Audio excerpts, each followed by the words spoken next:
মুসা আলাইহিস সালাম বলেন, আমার সম্প্রদায়, তোমরা ওই পবিত্র ভূমিতে ঢুইকা পড়ো, যেই ভূমির মালিকানা আল্লাহ তোমাদেরকে লিখে দিয়েছে, আল্লাতী কাতাবাল্লাহু লাকুম, যেই পবিত্র ভূমির মালিকানা আল্লাহ তোমাদের লিখে দিয়েছে। তবে শর্ত হইল একটা, সামনের দিকে যাবা, খবরদার পিছু হটবা না। সামনের দিকে যদি যাও তোমাদের বিজয় সুনিশ্চিত, আর যদি পেছনের দিকে ফিরে আসো তোমরা ক্ষতিগ্রস্তদের অন্তর্ভুক্ত হয়ে যাবা। তাহলে বাইতুল মুকাদ্দাস তথা মসজিদুল আকসা এর আশপাশ ওই যে দেওয়াল দিয়ে ঘেরা এই জায়গাটা হলো পবিত্র ভূমি, বরকতময় ভূমি, পবিত্র ভূমি। ঘোষণাকার আর একটু জোরে বলেন কার? এই মসজিদ হলো পৃথিবীর দ্বিতীয় মসজিদ। আবু যর গিফারি রাদিয়াল্লাহু তাআলা আনহু প্রশ্ন করতেছেন নবীজিকে, প্রশ্ন করতেছেন, বলতেছেন, আউয়ালু মা উদিয়া ফিল আরদি আউয়ালা, আইয়ু মসজিদিন উদিয়া ফিল আরদি আউয়ালা। নবীজিকে বলতেছেন, এই পৃথিবীর বুকে প্রথম কোন মসজিদ প্রতিষ্ঠিত হয়েছে? নবীজি বললেন, আল মসজিদুল হারাম। এরপরে প্রশ্ন করতেছে, সুম্মা আইয়ুন, এরপরে কোনটা? নবীজি বলেন, আল মসজিদুল আকসা। এরপরে তিনি জিজ্ঞাসা করেন, এই দুইটার মাঝে ব্যবধান কত বছরের? কামকানা বাইনাহুমা। নবীজি বলেন, আরবাউনা সানা। এই দুই মসজিদের মধ্যে ব্যবধান হলো 40 বছরের। আল্লাহর কাছে বারবার করব, সাথে সাথে এই রজব মাসের 27 তারিখের ব্যাপারে প্রসিদ্ধ আছে যে রাসূল আকরাম সাল্লাল্লাহু আলাইহি ওয়াসাল্লাম রজব মাসের 27 তারিখে মেরাজে গেছেন, ঊর্ধ্বলোকের সফর হয়েছে। একটা বিষয় আমাদের মনে রাখতে হবে, দুনিয়ার সব প্রসিদ্ধ বিষয় বিশুদ্ধ হয় না। সব প্রসিদ্ধ বিষয় কি হয় না? বিশুদ্ধ হয় না। ইবনে কাসির রহমাতুল্লাহি আলাইহি তাফসিরে ইবনে কাসিরের মধ্যে এই ব্যাপারে ব্যাপক আলোচনা করছেন। উনি বিভিন্ন মত সংগ্রহ করছেন। দেখা যায় কেউ বলে মেরাজ সংগঠিত হয়েছে নবুয়াতির 6ষ্ঠ বছর, কেউ মেরাজের তারিখ বলেছে রবিউস সানির 27 তারিখ, কেউ বলেন নবুয়াতির 10ম বছর। তবে রাসূল আকরাম সাল্লাল্লাহু আলাইহি ওয়াসাল্লামের মেরাজ কোন বছর সংগঠিত হয়েছে এই ব্যাপারে কয়েকজনের মত হলো এই রকম, যেই বছর চাচা আবু তালেব ও খাদিজাতুল কুবরা রাদিয়াল্লাহু তাআলা আনহা দুজনেই দুনিয়া থেকে বিদায় নিয়েছেন, ঐতিহাসিকেরা এই বছরটার নাম দিয়েছিল আমুল হুজুন, চিন্তার এক বছর। আল্লাহ তাআলা আমার আপনার নবীজিকে সান্ত্বনা দেওয়ার জন্য এই বছরেই মসজিদুল হারাম থেকে প্রথমে মসজিদে আকসা, ওখান থেকে নিয়ে সপ্ত আকাশ পাড়ি দিয়ে আরশে আজিম পর্যন্ত আল্লাহ তাআলা আমার আপনার নবীজিকে নিয়ে গেছেন, সুবহানাল্লাহ, সান্ত্বনা দেওয়ার জন্য। এই দৃষ্টিকোণ থেকে এই বছর মেরাজ সংগঠিত হয়েছে। তবে সুনির্দিষ্ট করে একথা বলা যায় না যে 27 তারিখেই মেরাজ হয়েছে, তবে এই ব্যাপারে কথাটা প্রসিদ্ধ আছে। এখন তারিখ কবে, মাস কবে, এটা যদি কেউ নাও জানে কোনো অসুবিধা নেই। তবে মেরাজ যে হয়েছে এটা যদি কেউ অস্বীকার করে, বলেন তো অসুবিধা আছে না নাই? আছে। কারণ এটা কোরআনের দ্বারা এবং হাদিসের দ্বারা প্রমাণিত একটি বিষয়। মেরাজের হাদিস 25 জন সাহাবী থেকে বর্ণিত হয়েছে। কয়জন? 25 জন। ইবনে কাসির রহমাতুল্লাহি আলাইহি তাফসিরে ইবনে কাসিরের মধ্যে সকলের নাম উল্লেখ করেছেন এবং প্রত্যেকেই প্রসিদ্ধ এক একজন সাহাবী। সেজন্য মেরাজ যে হয়েছে, আল্লাহ তাআলা আমার আপনার নবীজিকে যে মসজিদে আকসা থেকে সপ্ত আকাশ পাড়ি দিয়ে আরশে আজিম পর্যন্ত নিয়েছেন, এটা মুতাওয়াতির হাদিস দ্বারা প্রমাণিত, সাথে সাথে কোরআনুল কারীমের আয়াত দ্বারাও একথা প্রমাণিত যে আল্লাহ তাআলা আমার আপনার নবীজিকে মেরাজে নিয়েছেন। এজন্য মেরাজের ব্যাপারে বিশ্বাস রাখা, এই বিশ্বাস যে এটা স্বপ্নে নয় বরং মেরাজ হয়েছে সশরীরে, এ বিশ্বাস রাখা প্রত্যেকটা মুমিনের উপরে অন্যতম একটি দায়িত্ব। কেউ যদি অস্বীকার করে তাহলে এতে তার ঈমান সম্পৃক্ত সমস্যা দাঁড়িয়ে যাবে। রাসূল আকরাম সাল্লাল্লাহু আলাইহি ওয়াসাল্লামের সফর শুরু হয়েছে মসজিদুল হারাম থেকে প্রথমে মসজিদে আকসা, এটাকে বলা হয় ইসরা, যেটা জমিনে ভ্রমণ। আর এই ভ্রমণটা হয়েছে রাতে, তবে পূর্ণ রাতে নয়, বরং রাতের কিছু অংশের মধ্যে আল্লাহ তাআলা এই সময়টা বা এই সফরটা আল্লাহ তাআলা শেষ করেছেন। নবীজি সাল্লাল্লাহু আলাইহি ওয়াসাল্লাম মেরাজের কথা নিজে বর্ণনা করতেছেন, কেমনে কি ঘটলো। আমি আপনাদের খেদমতে মূলত দুটো বিষয়কে উল্লেখ করে আলোচনা করব। একটা হলো ইসরা মেরাজ, সাথে সাথে এই ইসরা মেরাজের সাথে সম্পৃক্ত বর্তমান দুনিয়ার অন্যতম এক মাজলুম ইবাদতের জায়গা, পবিত্র জায়গা, বরকতময় জায়গা বাইতুল মুকাদ্দাস, মসজিদুল আকসা, এই মসজিদ সম্পৃক্ত কয়েকটা কথাও আপনাদের সাথে ইনশাল্লাহ আলোচনা করব। তা রাসূল আকরাম সাল্লাল্লাহু আলাইহি ওয়াসাল্লাম বলেন, আমি হাতিমে কাবার পাশে শুয়েছিলাম। এখন হাতিমে কাবা কোনটা? যারা মক্কা দেখেছেন, বাইতুল্লাহ দেখেছেন অথবা গিয়েছেন, তারা দেখবেন যে বাইতুল্লাহ যে চার কোনা কালো গ্লাফে মোড়ানো ঘর, ওর পাশেই বাঁকা দেয়াল দেয়া, চাঁদের মতো একটা বাঁকা দেওয়াল আছে। ওই দেওয়াল থেকে বাইতুল্লাহর মূল স্ট্রাকচার যেটাকে আমরা মনে করি, এই জায়গাটা ভেতরের অংশটা, এটাও মূল কাবার অংশ। কেউ যদি ওই হাতিমে কাবা তথা দেয়ালের ভেতরে গিয়ে কাবাকে পেছনে দিয়ে নামাজ পড়ে, তাহলে তার নামাজও হয়ে যাবে, কারণ ওইটা মূল কাবার অংশ।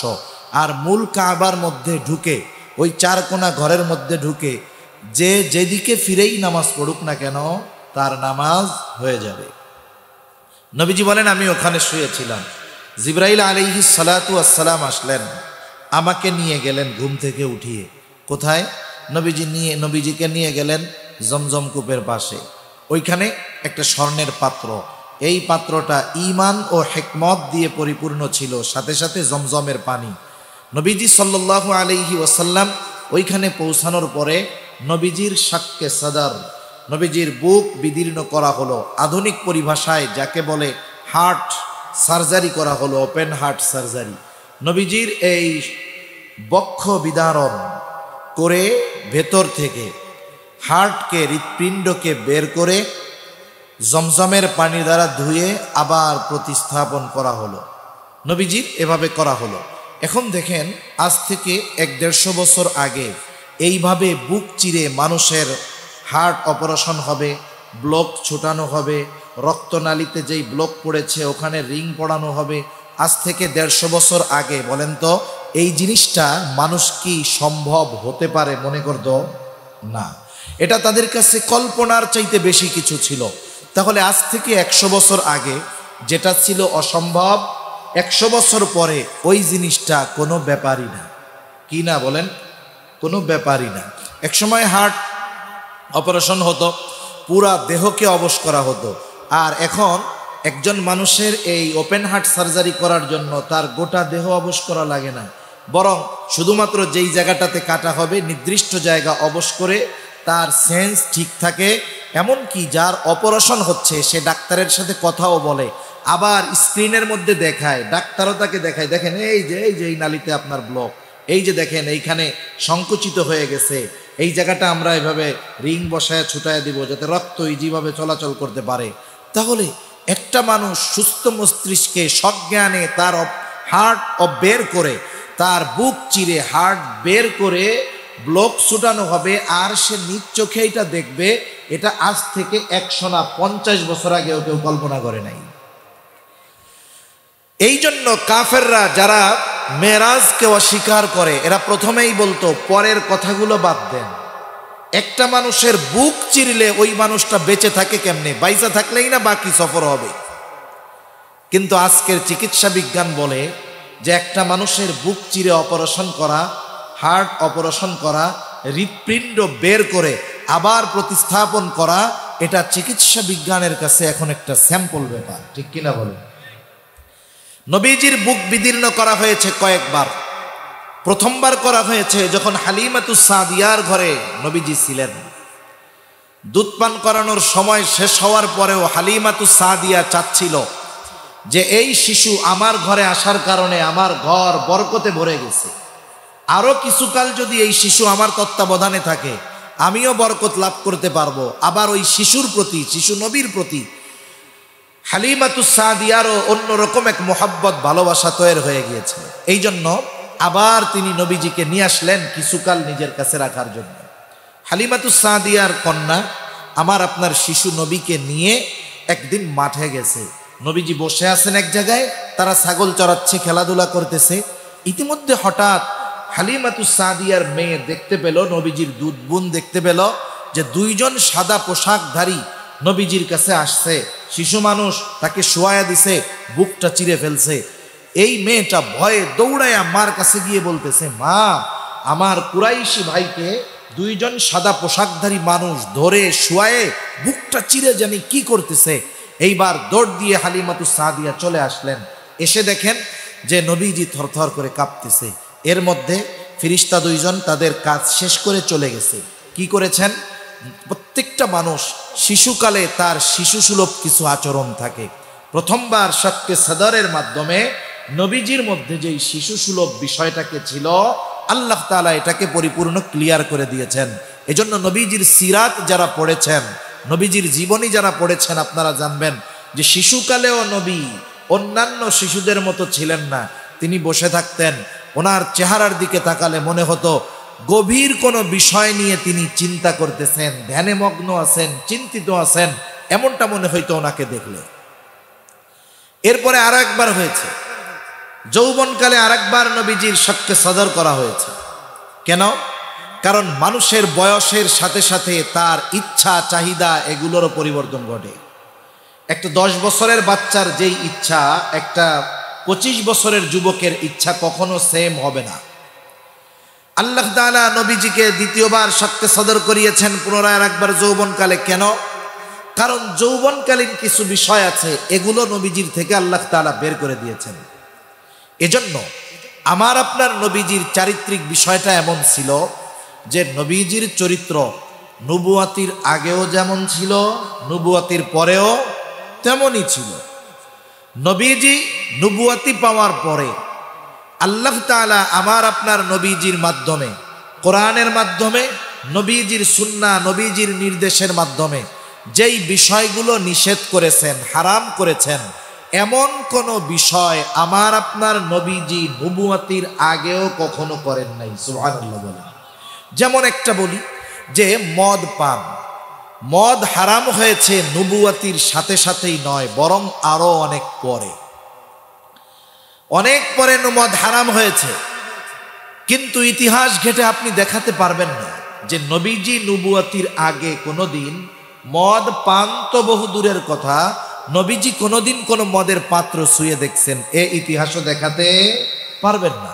কারণ আল্লাহ তাআলা একেবারে নবীজিকে সৃষ্টি থেকে নিয়ে একেবারে সর্বহালতে আল্লাহ তাআলা আমার আপনার নবীজির নবুয়াতির পূর্বেও নবীজির দ্বারা এমন কোন কাজ সংগঠিত হতে দেন নাই, এই বিষয়টা সংগঠিত হতে দেন নাই যাতে নবুয়াতির পরে ওই জিনিসগুলো যদি নবীজি হারাম করে, শরীয়ত যদি নিষিদ্ধ করে, কাফেররা যেন না বলতে পারে মুহাম্মদ তুমিও তো আগে এটা করছো।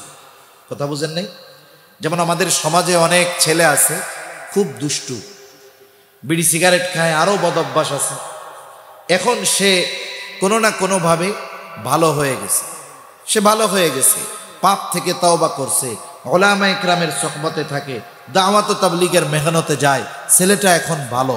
বলেন তো ওই ছেলেটা যখন তাওবা করে ভালো হয়েছে, তাওবা করার আগে সে যে পাপগুলো করতো এখন কি সেগুলো করে? করে না।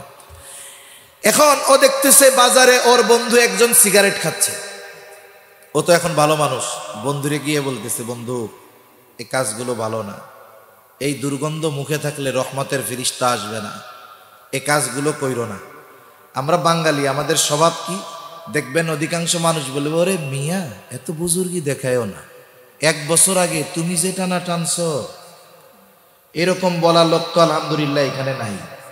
একটু জোরে বলেন আছে? তাহলে আমাদের অভ্যাস এই। তাইলে কাফেররা কি করতো?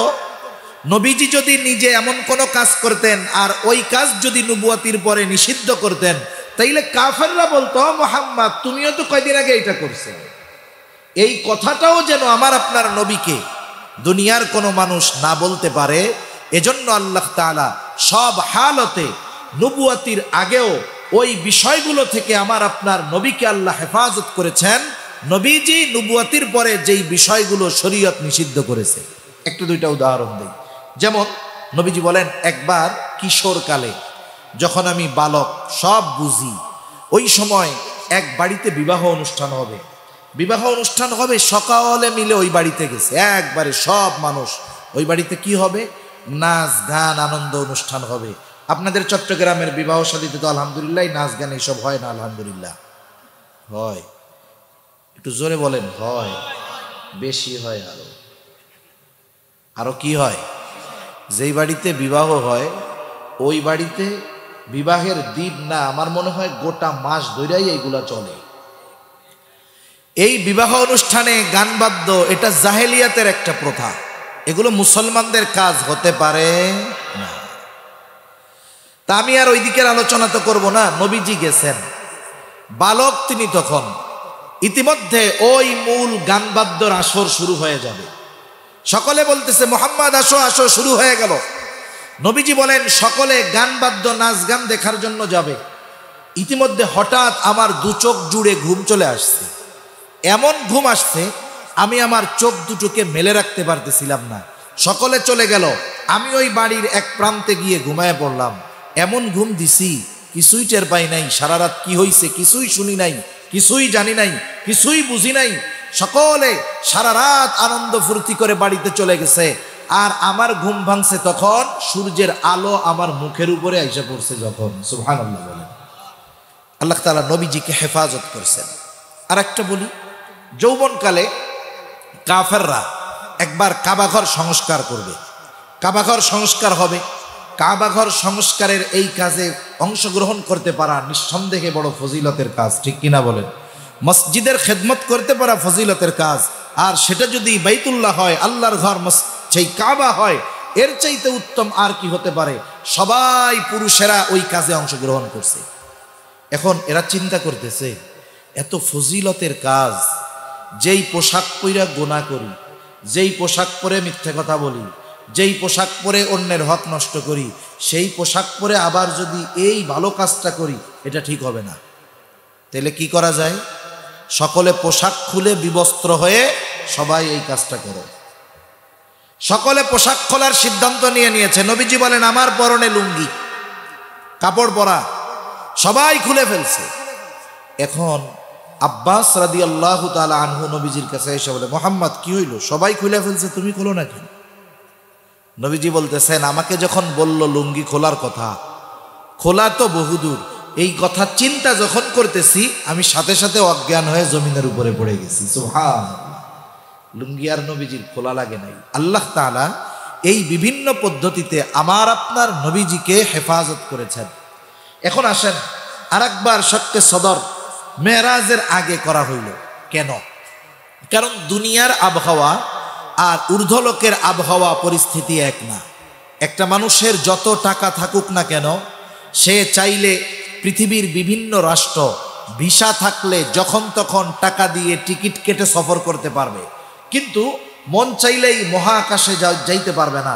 যত টাকা থাকুক না কেন, সে আগে মহাকাশে যাওয়ার জন্য নাসার কাছে দরখাস্ত করবে, এরপরে তাকে চেক আপ করবে, তার কাছ থেকে নির্ধারিত মোটা অঙ্কের টাকা নিবে, এরপরে তাকে চেক আপ করবে যে তার শরীরটা ওইখানে যাওয়ার উপযুক্ত কিনা, এরপরে তাদের তত্ত্বাবধানে বছরের পর বছর রেখে মহাকাশের পরিবেশের সাথে সে যেন নিজেকে মানায় নিতে পারে, এই জন্য তাকে ট্রেনিং দেওয়া হবে। কারণ এখানে আমি একটা ছেড়ে দিলে, জিনিস ছেড়ে দিলে নিচে পড়ে যায়, কিন্তু মহাকাশে সব কিছু স্থির থাকে। খাবার রেখা দিচ্ছেন, জায়গায় থাকবে, আপনিও জায়গায় থাকবেন। তাহলে খাবে কেমনে, প্রস্রাব করবে কেমনে, পায়খানা করবে কেমনে, এক জায়গা থেকে আরেক জায়গায় যাবে কেমনে, এই বিষয়গুলোর জন্য দীর্ঘ সময় তাকে প্রস্তুত করা হয়। এরপরে যদি ফিজিক্যালি সে ফিট থাকে, এরপরে তাকে মহাকাশে পাঠানো হয়। নবীজির সফর হবে সপ্ত আকাশ পাড়ি দিয়ে আর শাহজিন পর্যন্ত। এজন্য আলাদাভাবে নবীজিকে একটু প্রস্তুত করার দরকার। আল্লাহ তাআলা আমার আপনার নবীজিকে প্রস্তুত করলেন ওই যে ঈমান ও হিকমত, এর দ্বারা আমার আপনার নবীজির কলবকে আল্লাহ তাআলা ভরপুর করে দিলেন। জমজমের পানি দিয়ে হৃৎপিণ্ডকে, হার্টকে, কলবকে পরিপূর্ণভাবে ধুয়ে প্রতিস্থাপন আবার করা হইল। এখন বলেন, নবীজির যে বুক চেরা হয়েছে এর প্রমাণ কি? নবীজির 10 বছরের খাদেম হযরত আনাস রাদিয়াল্লাহু তাআলা আনহু। কয় বছরের খাদেম? একজন যদি একজনের কাছে 10 বছর থাকে, মোটামুটি তাকে খুব ভালো মতো চিনে, তার বডি টডি সব সে দেখতে পারে। হযরত আনাস রাদিয়াল্লাহু তাআলা আনহু বলেন, ওয়াকাদ কুনতু আরা আসরাল মাখিতি ফি সাদরিহি সাল্লাল্লাহু আলাইহি ওয়াসাল্লাম, আমি নবীজির বুকে এই যে শাক্কে সদর করা হয়েছে, এখানে যে সেলাই দেওয়া হয়েছে, আমি নবীজির বুকে এই সেলাইয়ের দাগ দেখেছি। সুবহানাল্লাহ। এবার নবীজির শাক্কে সদর হয়ে গেল, পরিপূর্ণভাবে উনি প্রস্তুত, সফর শুরু হবে। প্রথম সফর হবে মসজিদুল হারাম থেকে মসজিদুল আকসা। এটা হলো ইসরা, দুনিয়ার ভ্রমণ। ভ্রমণটা হবে রাত্রের কিছু অংশে। বাহন কি? বাহন হলো বুরাক। বুরাক কি? হাদিসের মধ্যে আসছে, গাধার চেয়ে বড়, ঘোড়ার চাইতে ছোট। গাধার চেয়ে বড়, ঘোড়ার চাইতে ছোট। এর গতি কি? এর প্রতি ধাপ এতটুকু পথ অতিক্রম করে দৃষ্টিসীমার শেষ যেই পর্যন্ত, এই বোরাক প্রতিটা পদক্ষেপে ওই পরিমাণ দূরত্ব অতিক্রম করতে পারে। সুবহানাল্লাহ বলেন। আমাদের দেশে আগে আমরা বোরাক দেখতাম, বিভিন্ন পোস্টারের মধ্যে বোরাক বানাইতো, সাদা একটা ঘোড়া, দিত 2টা ডানা, এরপরে মাথার কাছে একটা মানুষ দিয়া কইতো এটা হলো নবীজির বোরাক। নাউজুবিল্লাহ বলেন। মানুষের মাথা দিয়া বানাইছে, এটাকে বলতো এটা নাকি নবীজির বোরাক। বোরাকের যেই বর্ণনা, এটা এতটুকু পাওয়া যায়, সেটা সাদা ছিল, তবে এটা গাধার চেয়ে বড়, ঘোড়ার চাইতে একটু ছোট। এর গতিগত প্রতিটা পদক্ষেপে সে দৃষ্টিসীমার শেষ পর্যন্ত অতিক্রম করতে পারে। এত গতি তার, আলোর চাইতে কোটি কোটি গুণ বেশি গতি আল্লাহ তাআলা তাকে দিয়েছে। এইবার এই বোরাকে নবীজি উঠলেন, সফর শুরু হবে। সফর হলো মসজিদুল হারাম থেকে মসজিদুল আকসা।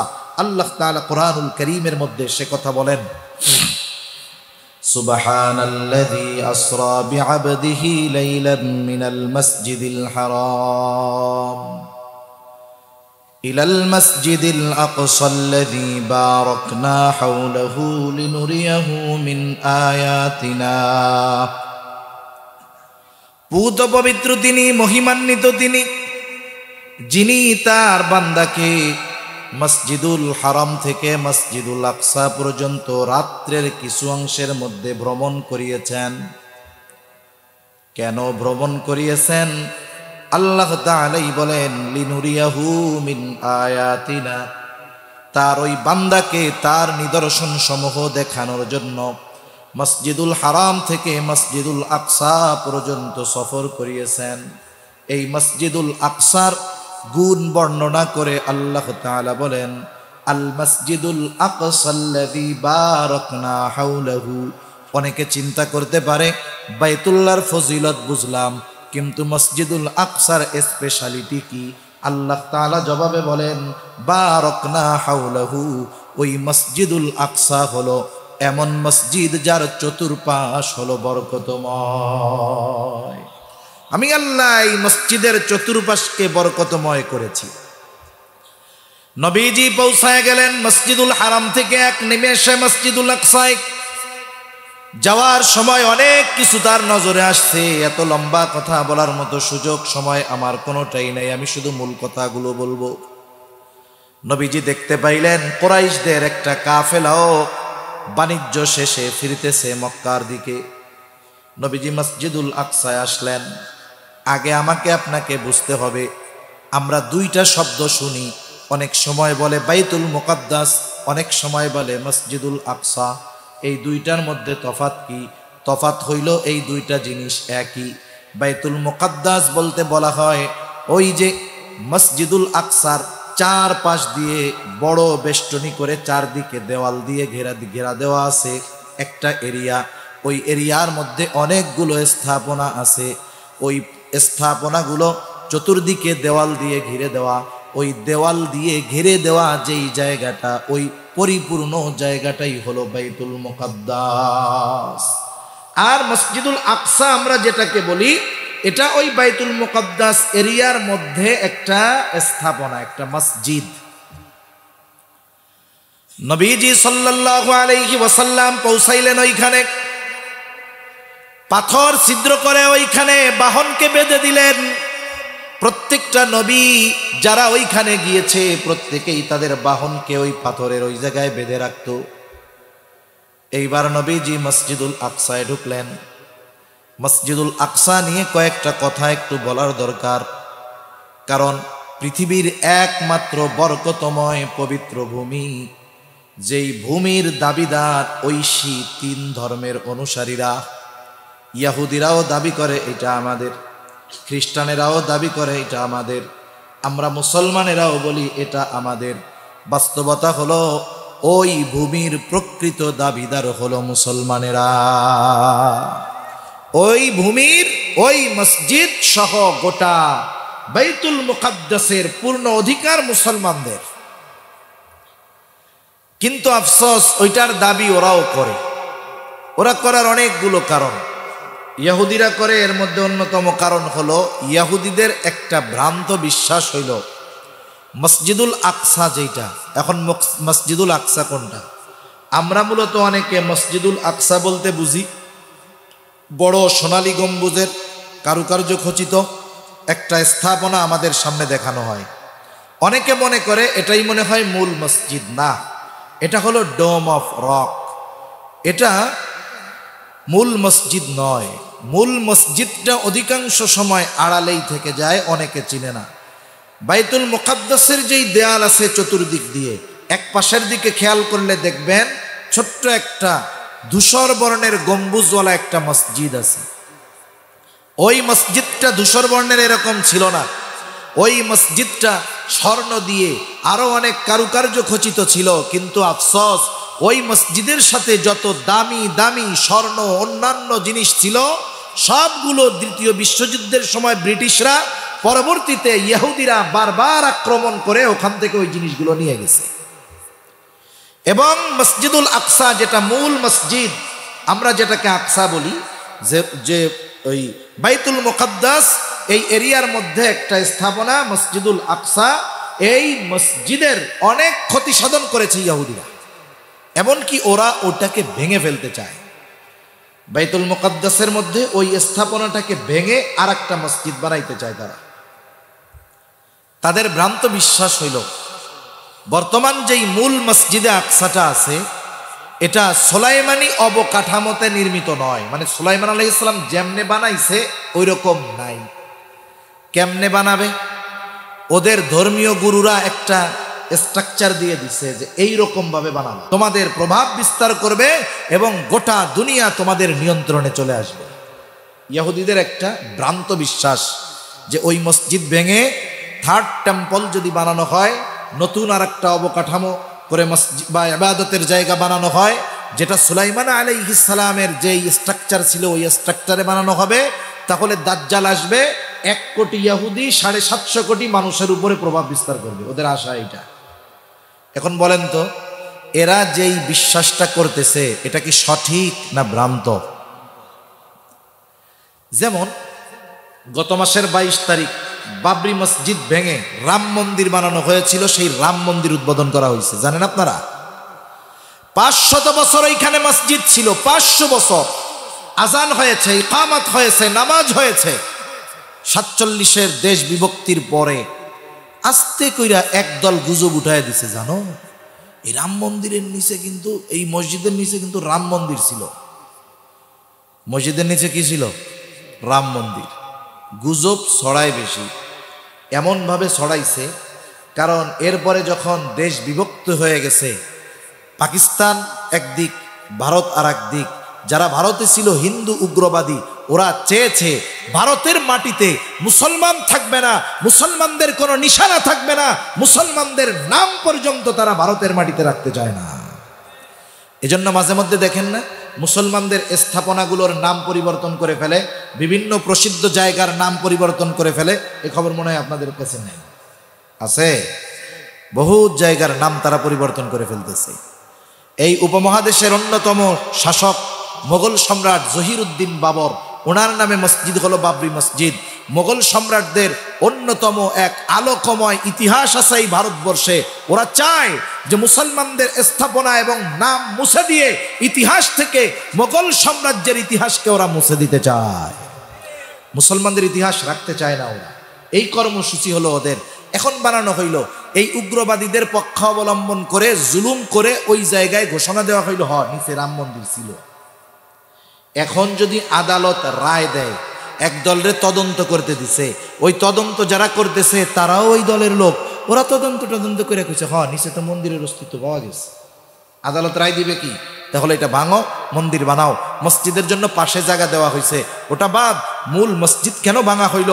কারণ হাদিসের ভাষ্য হলো যেখানে একবার মসজিদ হবে কিয়ামত পর্যন্ত ওখানে যা কিছু হোক না কেন ওটা মসজিদ হিসাবেই থাকবে। ঠিক কিনা বলেন? তুরস্কের আয়া সোফিয়া, ওসমানীদের পতনের পরে, ওসমানী খেলাফত ব্যবস্থা বিলুপ্ত হওয়ার পরে কামাল আতাতুর্ক তুরস্কের জনক বলে ওইটা শয়তানের চাইতেও খারাপ, অথচ ওকে আমাদের প্রজন্মের সামনে হিরো হিসাবে তুলে ধরা হয়। এই জানোয়ার, মানুষরূপী জানোয়ার, ও মসজিদগুলাতে আজান বন্ধ করে দিয়েছে, টুপি বন্ধ করে দিয়েছে, কোরআন পড়া বন্ধ করে দিয়েছে, মসজিদগুলাকে মিউজিয়াম বানিয়েছে। এই আয়া সোফিয়ায় 100 বছর নামাজ বন্ধ ছিল, মিউজিয়াম ছিল। বলেন তো আয়া সোফিয়ায় আবার নামাজ শুরু হয়েছে কি হয় নাই? 100 বছর বন্ধ থাকার পরে যদি আয়া সোফিয়াতে নামাজ শুরু হতে পারে, আমরা মুসলমানেরা এই বিশ্বাস রাখি, আমরা হয়তো দেখব না, আমাদের আগামী প্রজন্ম হয়তো দেখবে, নাইলে তারপরের প্রজন্ম দেখবে। ওই রাম মন্দিরে আবার আল্লাহ তাআলার একত্ববাদের ঘোষণা হবে ইনশাআল্লাহ। ওখানে আজান হবে, নামাজ হবে, হয়তো আমরা দেখতে পারবো না, পরবর্তী প্রজন্ম দেখবে ইনশাআল্লাহ। এই ইহুদিরা চায় ওই মসজিদুল আকসাকে ভেঙে গুড়িয়ে দিয়ে নতুন আর একটা উপাসনালয় বানাতে। বিশ্বাস হলো যদি বানাইতে পারে তাহলে দাজ্জালের আগমন ঘটবে এবং তারা দাজ্জাল তাদের ত্রাণকর্তা হয়ে গোটা দুনিয়ার মানুষের উপরে তাদের প্রভাব বিস্তার তারা করতে পারবে দাজ্জালের মাধ্যমে। এজন্য এই মসজিদের ব্যাপারে আমাদের 2 মসজিদের ব্যাপারে যেমন মোহাব্বত, মসজিদুল হারাম আর মসজিদুল নববীর প্রতি যেমন মোহাব্বত, মুমিন হিসাবে, মুসলমান হিসাবে প্রত্যেকটা মুমিন মুসলমানের অন্তরে আকসার মোহাব্বত থাকার দরকার আছে না নাই? এই জন্য মসজিদুল আকসার বিষয়ে কয়েকটা কথা জানি। 1 নাম্বার, মসজিদুল আকসা এর চতুর্পাশকে বরকতময় করেছেন কে? এটা আল্লাহর ঘোষণা। আল্লাহ তাআলা এই বাইতুল মুকাদ্দাস তথা পবিত্র ভূমি আল্লাহই নাম দিয়েছেন এইটার পবিত্র ভূমি। কোরআনুল কারীমের মধ্যে মুসা আলাইহিস সালাতু ওয়াস সালাম তার সম্প্রদায়কে বাইতুল মুকাদ্দাসের মধ্যে ঢুকে পড়ার আদেশ দিচ্ছেন। তৎকালীন সময়ে যাদের হাতে বাইতুল মুকাদ্দাসের নিয়ন্ত্রণ ছিল, আল্লাহ তাআলা চাইলেন বনি ইসরাইলদেরকে বাইতুল মুকাদ্দাস তথা জেরুজালেমের কর্তৃত্ব তুলে দিবে। আল্লাহ তাআলা নির্দেশ দিলেন শুধুমাত্র তারা জিহাদ করার জন্য এই শহরের মধ্যে ঢুকে পড়বে, বাইতুল মুকাদ্দাস তথা পবিত্র ভূমির মধ্যে তারা ঢুকবে। শত্রু যত শক্তিশালী হোক না কেন, বনি ইসরাইলদেরকে ওই শক্তিশালী সৈন্যদের বিরুদ্ধে বিজয় যিনি দান করবেন তিনি কে? এই জন্য মুসা আলাইহিস সালাম তার সম্প্রদায়কে বলতেছে, ইয়া কওমি দুখুলুল আরদাল মুকাদ্দাসাতাল্লাতী কাতাবাল্লাহু লাকুম ওয়ালা তারতাদ্দু আলা আদবারিকুম ফাতানকালিবু খাসিরিন। মুসা আলাইহিস সালাম বলেন, আমার সম্প্রদায়, তোমরা ওই পবিত্র ভূমিতে ঢুকে পড়ো, যেই ভূমির মালিকানা আল্লাহ তোমাদেরকে লিখে দিয়েছে। আল্লাতী কাতাবাল্লাহু লাকুম, যেই পবিত্র ভূমির মালিকানা আল্লাহ তোমাদের লিখে দিয়েছে। তবে শর্ত হইল একটা, সামনের দিকে যাবা, খবরদার পিছু হটবা না। সামনের দিকে যদি যাও তোমাদের বিজয় সুনিশ্চিত, আর যদি পেছনের দিকে ফিরে আসো তোমরা ক্ষতিগ্রস্তদের অন্তর্ভুক্ত হয়ে যাবা। তাহলে বাইতুল মুকাদ্দাস তথা মসজিদুল আকসা এর আশপাশ ওই যে দেওয়াল দিয়ে ঘেরা এই জায়গাটা হলো পবিত্র ভূমি, বরকতময় ভূমি, পবিত্র ভূমি। ঘোষণাকার আর একটু জোরে বলেন কার? এই মসজিদ হলো পৃথিবীর 2য় মসজিদ।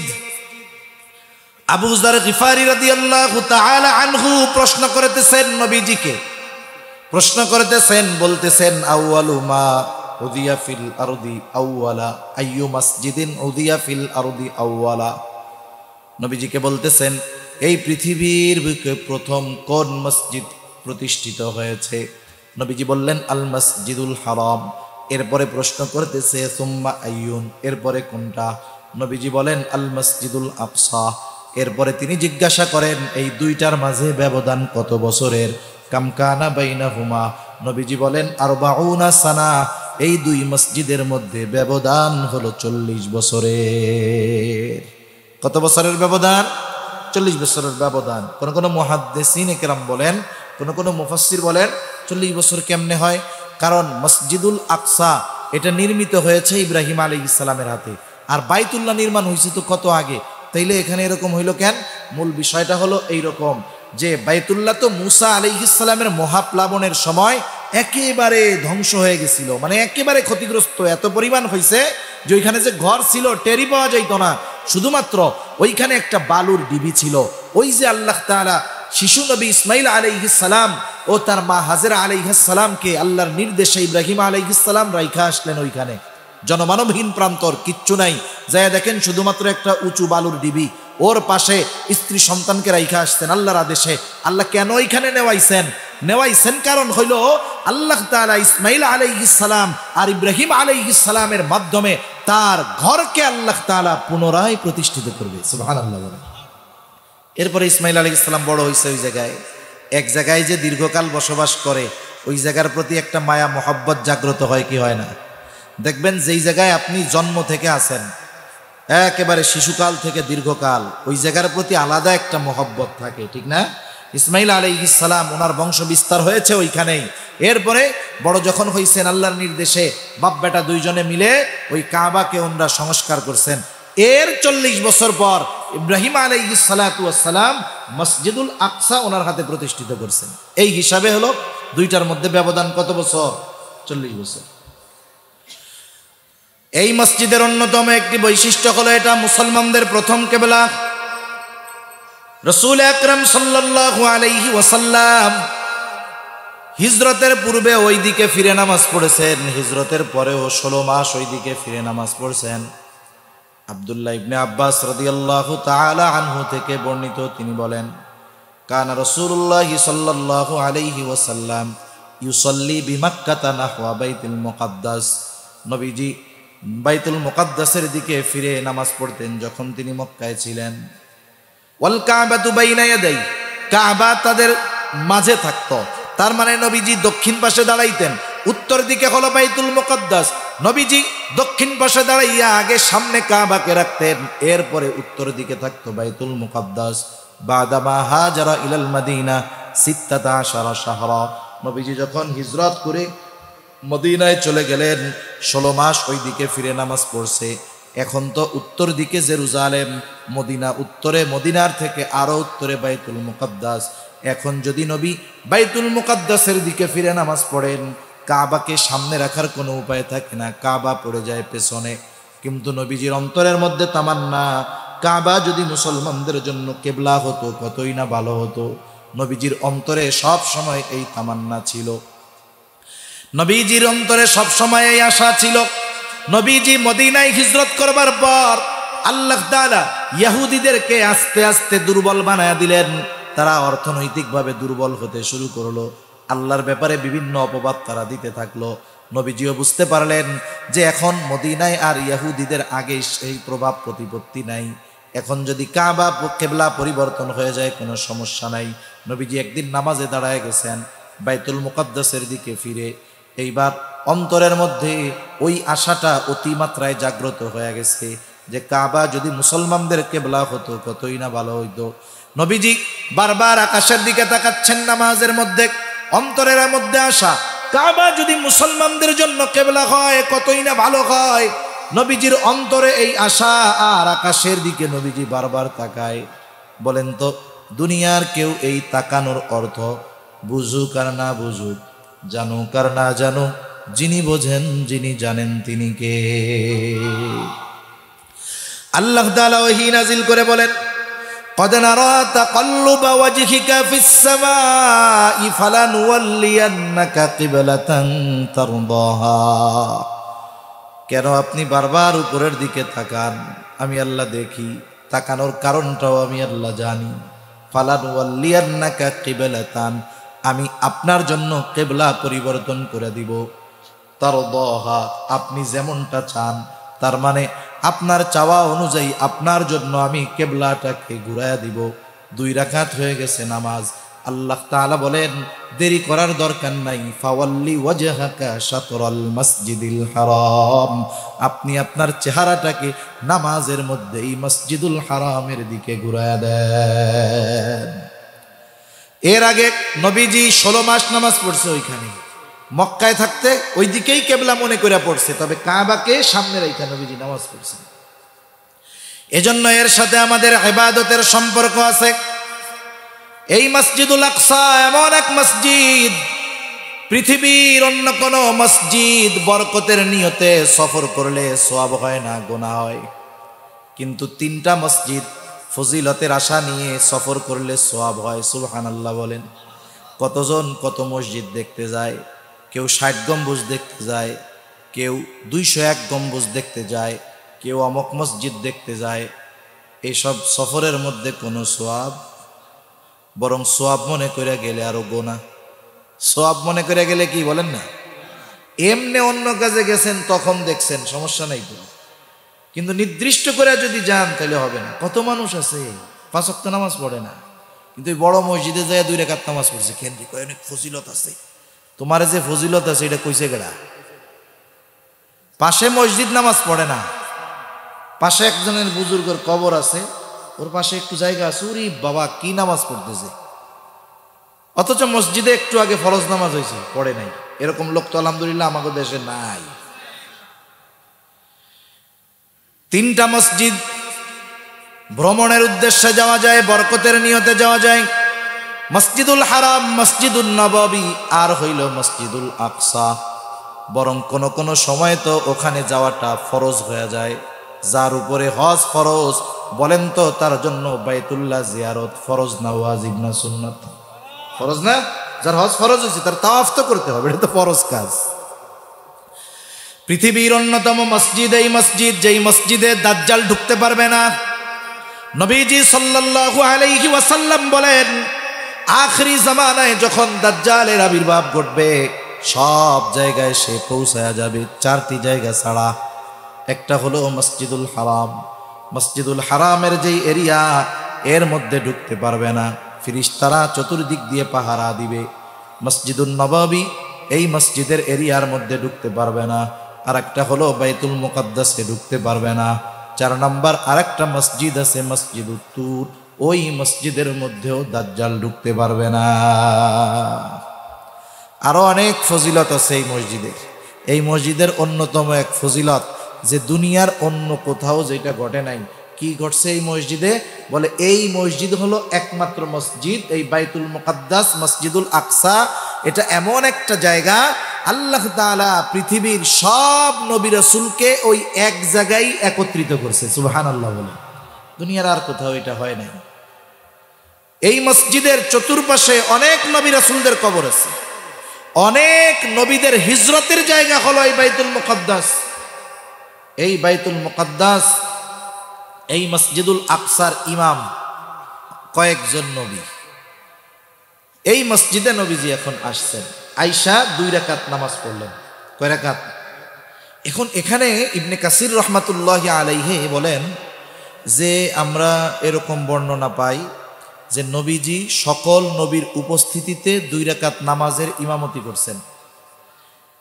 অনেকে বলে যে এই জায়গায় মেরাজের সফর শুরু হওয়ার আগে এই 2 রাকাত নামাজের ইমামতি নবীজি করছেন। উনি বলেন যে নবীজি যেইভাবে মেরাজের বর্ণনা দিয়েছেন তাতে মনে হয় যে ফেরার পথে এই ইমামতিটা নবীজি করছেন, যাওয়ার পথে একাকী 2 রাকাত নামাজ পড়ছেন। কেন?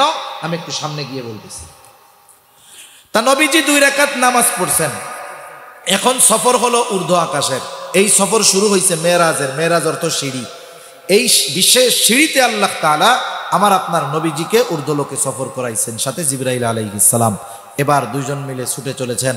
চলতে চলতে পৌঁছায় গেছেন একেবারে প্রথম আসমানের দরজায়। প্রত্যেকটা আসমানের দরজা আছে, প্রত্যেকটা আসমানের দরজায় পাহারায় ফেরেশতারা নিযুক্ত আছে। জিবরাইল আলাইহিস সালাম আওয়াজ করলেন, কে? বলে আমি জিবরিল। আপনার সাথে কে? বলে মুহাম্মাদুর রাসূলুল্লাহ সাল্লাল্লাহু আলাইহি ওয়াসাল্লাম। আপনার সাথে কি ওনাকে নিয়ে যাইতে বলা হয়েছে? বলে হ্যাঁ। এইবার ফেরেশতারা নবীজিকে অভিবাদন জানাইলেন, স্বাগতম জানাইলেন, ওয়েলকাম জানাইলেন। নবীজির সাথে প্রথম আসমানে সাক্ষাৎ হইল হযরত আদম আলাইহিস সালামের। জিবরাইল আলাইহিস সালাম আদম আলাইহিস সালামের সাথে আমার আপনার নবীজির পরিচয় করায়া দিলেন। এখন আসেন, যদি নবীজি মসজিদুল আকসায় মেরাজের সফরের আগেই ওই নবীদের উপস্থিতিতে নামাজ পড়াইতেন, আশা করা যায় ওইখানেই আগে সব নবীর সাথে আমার আপনার নবীর পরিচয় হয়ে যাইত।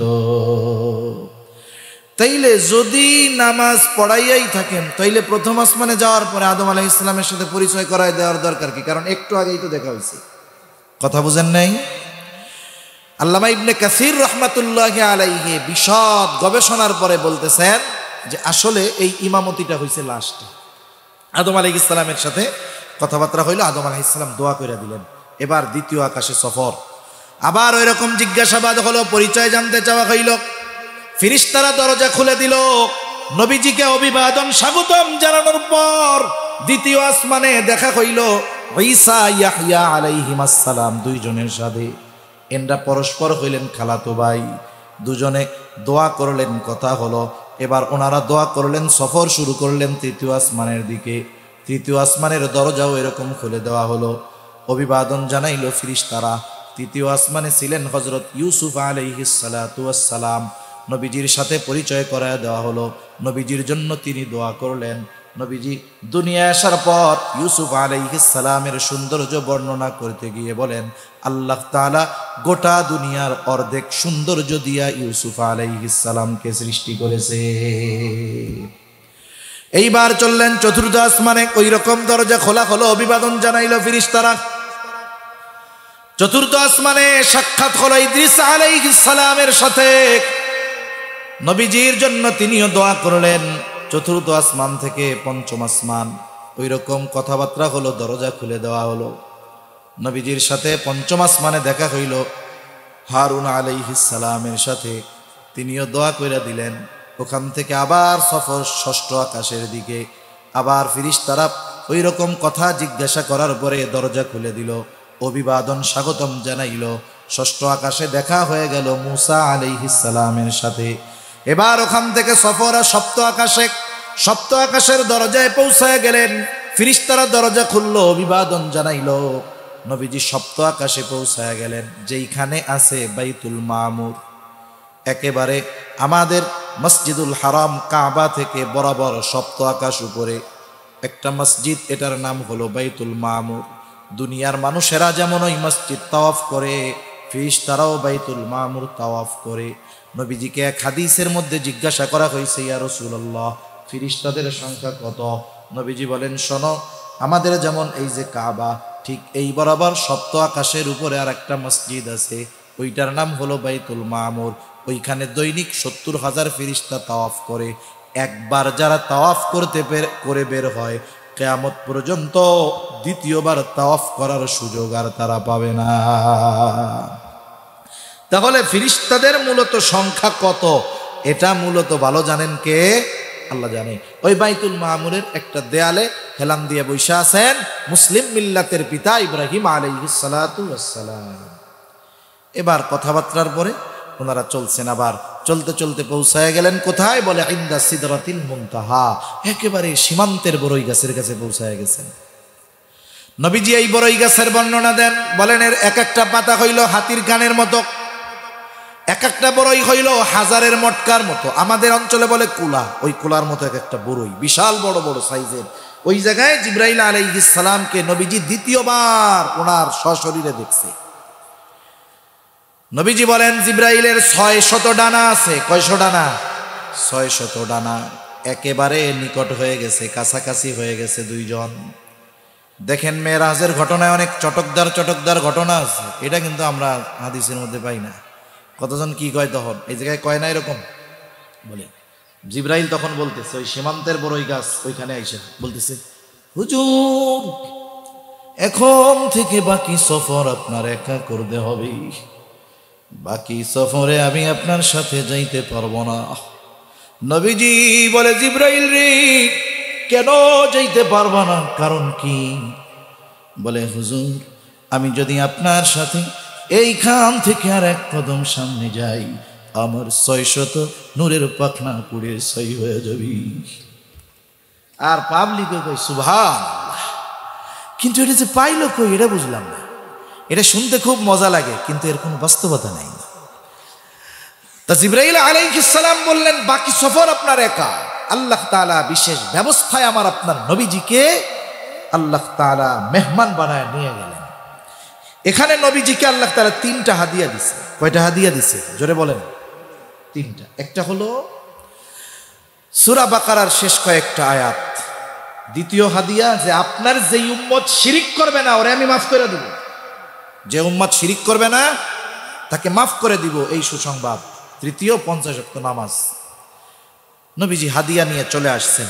আমি যেহেতু শেষ করে দিব সংক্ষেপে বলি। এখন ফিরতেছেন, ফেরার পথে মূসা আলাইহিস সালামের সাথে দেখা, যে আপনি তো আল্লাহর মেহমান হইয়া গেলেন, আপনার উম্মতের জন্য আল্লাহ কি দিছে? 50 ওয়াক্ত নামাজ দিছে। বলে, আপনি ফিরা যান, আল্লাহর কাছে সহজ করতে বলেন। নবীজি এইবার গেলেন। এক বর্ণনায় আসছে একবারে 10 রাকাত করে কমাইছে, আর একবার হলো 5 রাকাত করে কমাইতেছে। মূসা আলাইহিস সালামের কাছে আসে, বলে আপনি আবার যান, আসে আবার যান। এক সময় এই যাওয়া আসা করতে করতে লাস্টে গিয়ে আছে 5 ওয়াক্ত। কয়ক্ত দিছিল? কয়ক্ত আছে? কয়ক্ত? মূসা আলাইহিস সালাম বলে, আপনি আবার যান, আপনার আগে আমি এই মানব জাতির নবী ছিলাম, আমি জানি আপনার উম্মত এটাও পারবে না, আপনি আবার যান। নবীজি বলেন, আমার লজ্জা লাগতেছে। আর কতজন মনে মনে কয়, আরে নবী যদি এইবার যাইতে হতো, এই তো কাম সারা, খালি জুম্মার নামাজটাই থাকতো, আর কোনো টেনশনই থাকতো না আমাদের। হ্যাঁ, নবীজি বলেন, আমার লজ্জা লাগতেছে। আল্লাহ তাআলা জানাইলেন, ঘোষণা দিছিলাম কত, আমি কাজ হালকা করছি, কিন্তু বিনিময়ে আমি কমাবো না। এই জন্য আপনার উম্মত 5 ওয়াক্ত পড়বে, যে 5 ওয়াক্ত পড়বে কমপক্ষে 50 ওয়াক্তের সওয়াব আমি আল্লাহ তার আমল নামায় দিয়ে দিব। সুবহান। এইবার ফেরার পথে মেহমান যখন যায়, মেজবান একটু আগায়া দেয় না? আগায়া দেয়। তো যেহেতু ওইখানে নবীরাও আছে, ওনারাও মোটামুটি মেহমান বললে, মেজবান বললে চলে। এইবার সব নবীরা নবীকে আগায়া দিতে আসছে। এইবার মসজিদুল আকসায় সকলে একত্রিত হয়েছেন। এখন সবাই 2 রাকাত নামাজ পড়বে, নামাজের জন্য দাঁড়াইছে। কে ইমামতি করবে? এখানে তো আদম আলাইহিস সালাম আছে, মানব কুলের পিতা, মুসলিম মিল্লাতের পিতা আছে, ঈসা রূহুল্লাহ আছে, মূসা কালিমুল্লাহ আছে। ইমাম কে হবে? কেউ সামনে আগায় না। জিবরাইল আলাইহিস সালাম আমার আপনার নবীকে সামনে আগায় দিয়া বলেন, আজকে এই নবীদের এই জামাতের ইমাম হবেন আপনি। সুবহানাল্লাহ বলেন। আমার আপনার নবীর এই জন্য আর একটা উপাধি কি? ইমামুল